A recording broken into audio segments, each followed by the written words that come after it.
Distinguished guests, ladies and gentlemen, the Cabinet Secretary for Defense, Honorable Aden Duale, and the U.S. Secretary of Defense have now come in to sign the Kenya-U.S. Defense Cooperation Framework.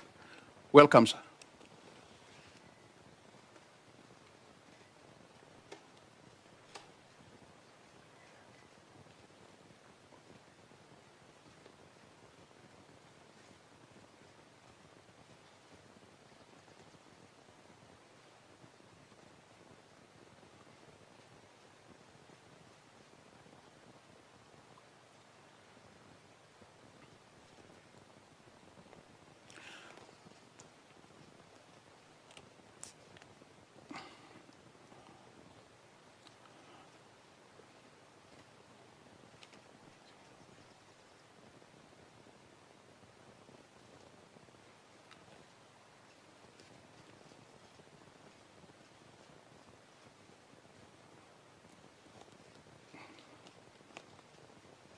Thank you, sir. I request that you exchange the framework so that they can move forward, sir. Kindly.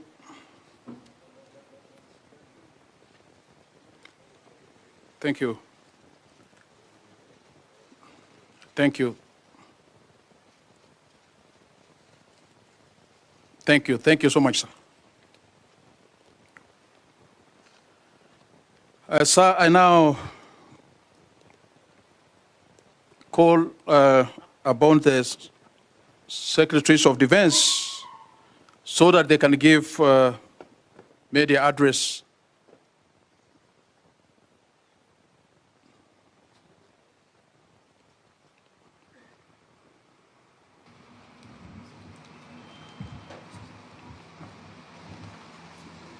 Thank you so much. Sir, you can carry on. Thank you. Ladies and gentlemen of the media, welcome to this media briefing.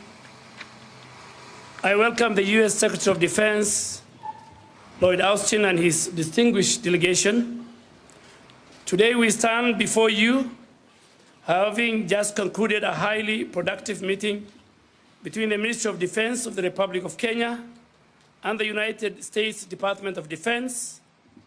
Subsequently, I'm delighted to announce that we have just signed a framework for defense cooperation spanning the years 2023 to 2028. This framework represents a significant milestone in our bilateral relations and underscores our shared commitment to peace, security, and stability in the region and globally. Let me highlight a few key points from our deliberations. One, we reaffirmed the strong and enduring partnership between Kenya and the United States. It's not just about shared interests, but shared values, shared commitment to democracy, and a shared desire for a safe and a more prosperous world. Two, the framework places a special emphasis on enhancing military interoperability between our two militaries in an increasing complex and interconnected world. Our ability to work seamlessly together is paramount. This cooperation will enable us to respond effectively to the ever-evolving security challenges in our region and beyond. Third, Kenya has long been a contributor to international peacekeeping efforts, and we are proud to continue that tradition. The framework ensures that we receive the support and resources necessary for our operational deployment. In this respect, we remain committed to contributing to global peace and security. More importantly, our discussion opened avenues for exploring and expanding cooperation in the field of defense technology and innovation. We believe this framework will not only enhance our defense capabilities, but also contribute to our economic growth through joint ventures and technology sharing. This framework is a symbol of our shared vision for a better tomorrow. Both Kenya and the United States are driven by a common purpose, and together we will navigate the challenges that lie ahead. In conclusion, I want to express my gratitude to Secretary Austin and his team for their commitment to this partnership. Together, we are charting a course towards safer, more secure, more prosperous future for our nations and the world at large. I now invite U.S. Secretary of Defense to make his remarks. Thank you, sir. Good afternoon, everyone. And thank you, Secretary Duale, for your kind words. It's great to be here in Nairobi, and it's great to be in Kenya during my first trip across Africa as Secretary of Defense. I'm grateful for your warm welcome and your hospitality. I wanted to be here in person to underscore the importance of our ties to Kenya. It was a pleasure to be able to meet today with Secretary Duale to discuss our strong defense partnership. And during our meeting today, I thanked him for hosting U.S. forces at Manda Bay and for his commitment to our shared security. Signing the framework for defense cooperation between our two countries today reinforces the importance of our strategic partnership with Kenya. And it will help guide our bilateral defense relationship for the next 5 years. I look forward to meeting with President Ruto later today to discuss our strategic partnership. Now, the U.S. government deeply values our partnership with Kenya in countering al-Shabaab. We're grateful to Kenya for its leadership in tackling security challenges in the region and around the world. And I also thank the Secretary today for Kenya's willingness to consider leading a multinational security support mission in Haiti. The United States stands ready to support that mission by providing robust financial and logistical assistance. And we intend to work with the United States Congress to provide up to $100 million in support. And we urge others in the international community to follow Kenya's great example and to step up and to provide more personnel, equipment, support, training, and funding. So the United States remains committed to working with Kenya to help bring stability and security to the region and beyond. And we deeply appreciate Kenya's leadership and friendship. So thank you for being such great hosts and partners. And with that, we're happy to take a few questions. Thank you. Thank you, sir, for that. I think I'll give you time so that you can field your questions. Yes, Cyrus? Just kindly assist us with the mic. Here, come here. Sorry, Kindly introduce yourself and the media house you are representing. my name is Cyrus Ombati. I work with the Star newspaper. Secretary of State, Defense, I want to ask you about the foreign troops who are in Somalia under ATMIS. What's your assessment in terms of what they have achieved so far and the challenges they are facing and the way forward for you? Thank you. Thanks. So the question is, what is my assessment of progress against al-Shabaab in Somalia? We had a great discussion on Somalia today, and I think we both agree that Somalia has made significant progress in the last year against al-Shabaab. You may have heard us say earlier that they've retaken more territory in the last year than they had in the previous 5 years. But we know that progress is not always a straight line, and so we may see things improve significantly on one day, and maybe we'll see challenges on the next day. I had the opportunity to talk with the president of Somalia just yesterday while I was in Djibouti. Great discussion with him and his approach to, he talked about his approach to doing things, and he recognizes that along with military operations, you also need to do things to provide benefit to the people. And so stability operations are really, really important. And I think all of us in a discussion today agree with that point. So our approach across the continent has always been a combination of defense capability, development, and also diplomacy. And I think that's the right combination to ensure that you create lasting effects. But again, we've seen a lot of progress. Progress is not always straight line. There'll be challenges and setbacks from time to time, but a lot of progress in the last year. So. Thank you. Yes, Mr. Mansour. Oh, thank you. Thanks again. Secretary Austin, you just mentioned the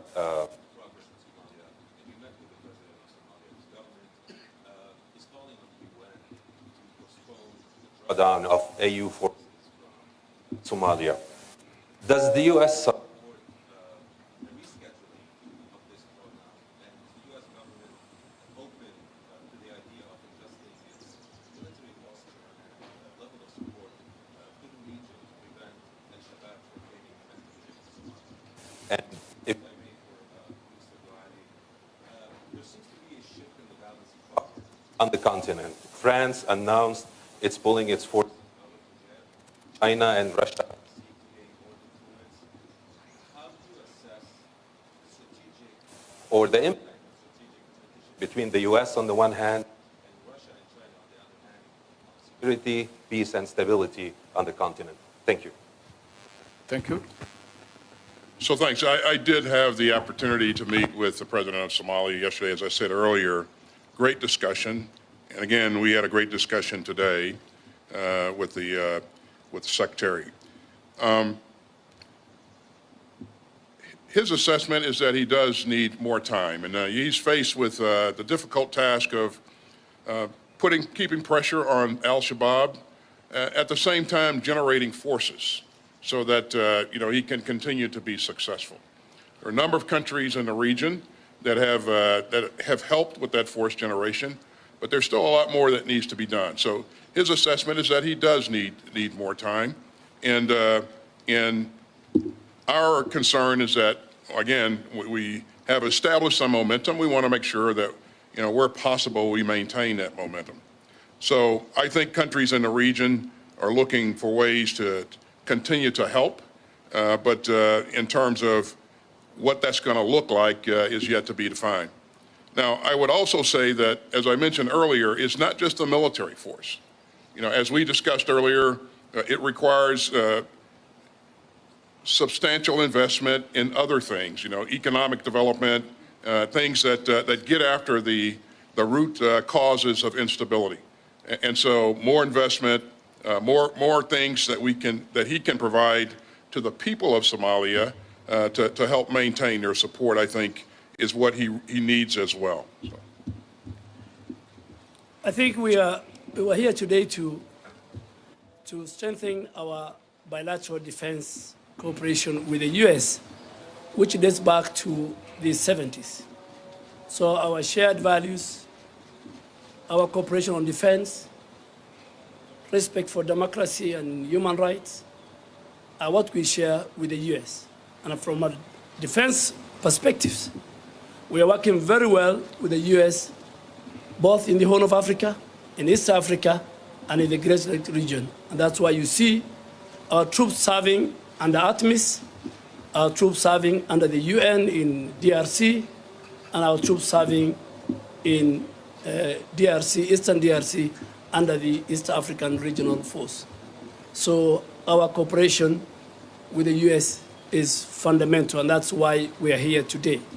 Secondly, I'm sure when issues of the region reaches the UN Security Council, all those other countries you're talking about, then they have their place and they have their space to contribute.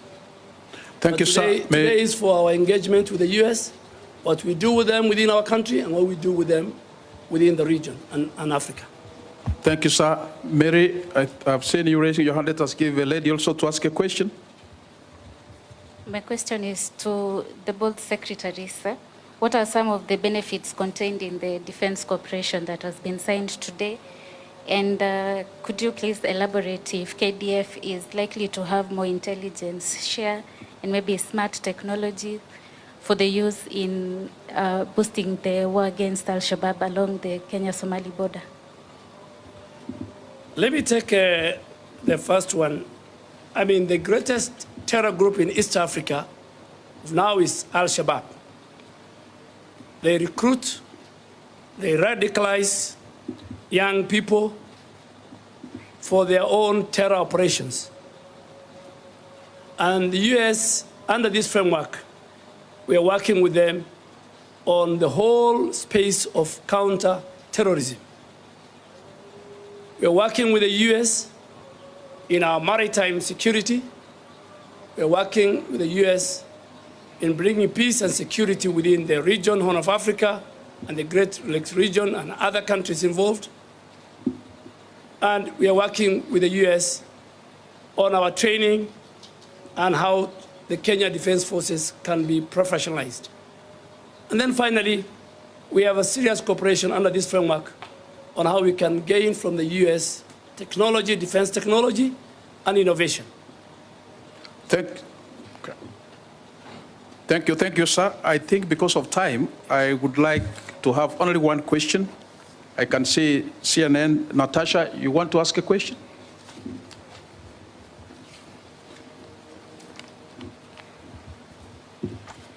Thank you so much. Mr. Secretary, first for you. How will France's decision to remove all of its troops from Niger by the end of the year affect the U.S.'s military posture in the country? Will the U.S. keep its forces there even with one of its closest partners withdrawing completely? And is France's withdrawal a blow to the counterterrorism war in West Africa writ large? And then for you, Mr. Minister, on the UN peacekeeping mission, once the UN does vote on a multinational security force for Haiti, how fast can that happen? What is the timeline, and when will boots actually be on the ground? And is Kenya prepared for that long-term security need? Thank you. Thanks, Natasha.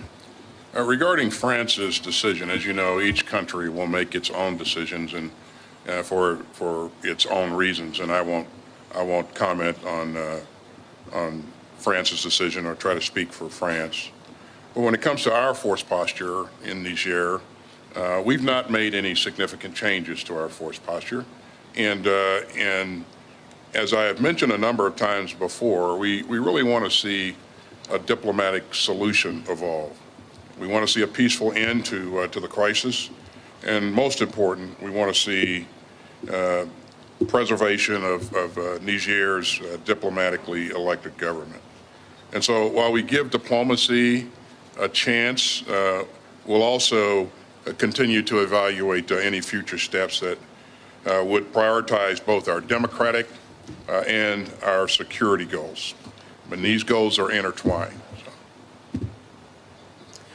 I think on Haiti, Kenya has a very long history of global peacekeeping. We were in Kosovo, we were in Namibia, we were everywhere. We are now in Somalia, we're in DRC. We have our officers in the Tigray monitoring and evaluation mechanism. When all the processes, beginning with the approval by the UN Security Council, are put in place, Kenya is ready, Kenya is willing to lead that multinational peacekeeping force that will go to Haiti. Thank you so much. I think for the interest of time, I know if we give you time, still you could ask as many questions as you could have wished. I request that now we move to, that marks the end of this press conference, sir. We now move to the photo session.